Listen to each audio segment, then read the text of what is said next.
ঘুম থেকে উঠে সবার ফার্স্টে আমাদের ব্রেকফাস্ট আর কোকোর ব্রেকফাস্টটা প্রিপেয়ার করে নিলাম। গুড মর্নিং, আমি ঐন্দ্রিলা আর তোমাদের সবাইকে স্বাগত আমার চ্যানেলে।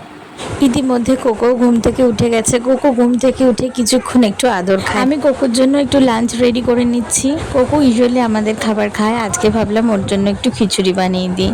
বেলার দিকে কোকো যে কোনো ফলের একটু রস খায়, যেটা ও খুবই পছন্দ করে খেতে, তাই সেটাই বানিয়ে রাখি। কোকোর জন্য যদি আলাদাভাবে রান্না করি তাহলে কোকোর রান্নায় পিঙ্ক সল্ট আর চিনির বদলে গুড় ব্যবহার করি।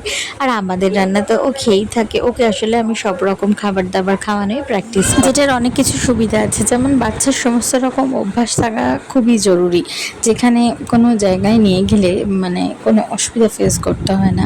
তোমাদের একটা উদাহরণের মাধ্যমে বলি, আমরা রিসেন্টলি পেলিং গেছিলাম, তো সেখানে আমার মানে চিন্তা হচ্ছিল সেখানকার কি খাবার খাবে না খাবে, পেট আদৌ ভরবে না ভরবে। তো আমাদের যে মিলটা প্রোভাইড করেছিল আমরা ওকে সেটাই দিই এবং ও সেটা খেয়ে নিয়েছিল, মানে কোনো অসুবিধা হয়নি সেক্ষেত্রে। আমার কোকো স্নান ধান সেরে নিয়ে এখন মায়ের কাছে আদর খাচ্ছে। ও স্নান করে নিয়ে একটা পাওয়ার ন্যাপ নেয়, সেই টাইমে আমি আমার কিছু কিছু কাজ গুছিয়ে রাখি, মানে ওর জল ফোটানো, ওর বোতল স্টেরিলাইজ করা, ওর খাবার আলাদা করে রেডি করে রাখা, এসব। তারপরে তো একটা বিস্তর সময় লাগে ওকে খাওয়াতে, ধৈর্য ধরে বহুক্ষণ ধরে ওকে খাওয়ানোর প্রোগ্রামটা চলে।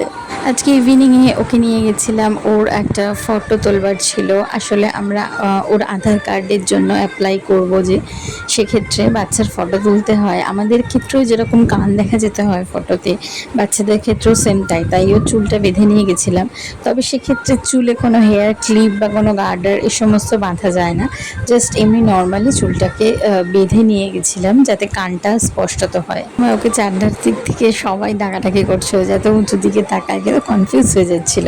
যাই হোক, ঝপ করে বাড়িতে এসে আমরা আমাদের জন্য চা বানিয়ে নিলাম, কোকোর সাথে খাইয়ে নিলাম, আর কোকোকে লাট্টে বানিয়ে দিলাম চিকেন সুইট কর্ন স্যুপ, যে রেসিপিটা তোমাদের সাথে আমি অবশ্যই কোনো একদিন শেয়ার করব। আজকের ভিডিওটা রাখলাম এই পর্যন্তই। দেখা হবে আবার কাল নতুন আরেকটা ভিডিওর মাধ্যমে। আজকের মতো টাটা, গুড নাইট।